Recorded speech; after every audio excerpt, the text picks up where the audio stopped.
Insurance companies, they salivate when they see gaps in treatment. They think that they'll be able to use those gaps in treatment where you didn't take your doctor's advice against you in a court of law. So some of the most obvious cases can still fall apart. Let me tell you kind of an example of where that could come into play. Let's just say you're in a crash. It's a major crash. Anybody who looks at the pictures of that damage, well, they'll believe you were hurt in it. It's not enough in and of itself to have a case. To have a case, you have to have evidence. And what do I mean by evidence when we're talking about a personal injury case? Well, the evidence that I present on your behalf is medical documentation. So that means hospital records. If you go to the chiropractor, if you go for physical therapy, if you go to the orthopedic doctor, if you go to a neurosurgeon, if you go for pain management, most cases you have to have MRIs, the pictures of your spine. These are all the tools that I use to prove your case with evidence. The clear-cut cases, sometimes people are in pain, they have the major crash. Those are clear cut, where people can get themselves in trouble. Despite what the doctors and perhaps their lawyers are telling them to get consistent treatment, life gets in the way, right? They have to take care of their kids, they got to go to work, and so they start missing their medical appointments. I understand that that's life, but ultimately, those are things that can hurt your case because the insurance companies, they're going to look at all the evidence that we present.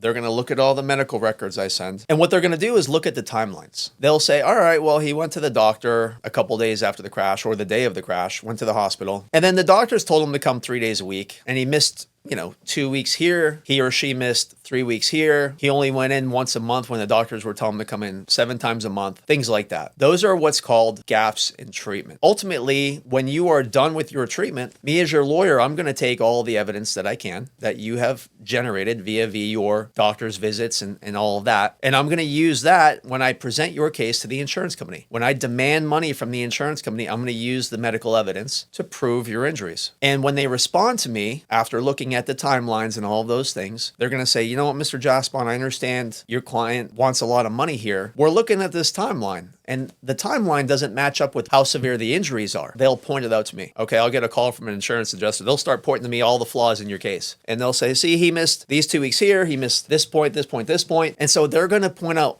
all the flaws in your case. It's never great to be in an accident, right? It's never great to be injured. But if you're going to be in an accident, if the pictures look bad, it substantiates more in their minds that you could have been injured permanently in a crash. So that starts out as a great case, easier case for me to prove. And then you've taken that case and you've made it much more difficult for me to do my job for you. I say this to say, even if your case starts out great, you can torpedo your case very easily and make it much more difficult. If you do that, that's fine. I understand life gets in the way. You can do whatever you want with your time. And they call it personal injury because it's personal to you. Where that really affects the case is when we are going to settle the case. When they make their offers and we negotiate, and if I were to come back to you and say, look, they're lowballing us, you're not going to be happy about that. And I won't be happy about that. And if they do that, that's fine. We just may have to file a lawsuit and present your case to a jury of your peers. And oftentimes, a jury will understand that life gets in the way. The jury will understand why you missed appointments and things like that. But there is an old adage that when you're explaining, you're losing. So the more that we have to explain away about why you didn't do what you were supposed to do, the harder it is. It's more of an uphill battle in your case. I never want to put your case in a bad light or in a bad position. I always tell clients, your job is to get treatment and follow the doctor's instructions. My job is to handle everything else. The insurance companies, the money, all of that, that's my job. But when you don't do your job, it hurts and affects my job. So we kind of work together as a team to present your case and put it in the best light possible, depending on what your injuries are. The takeaway here is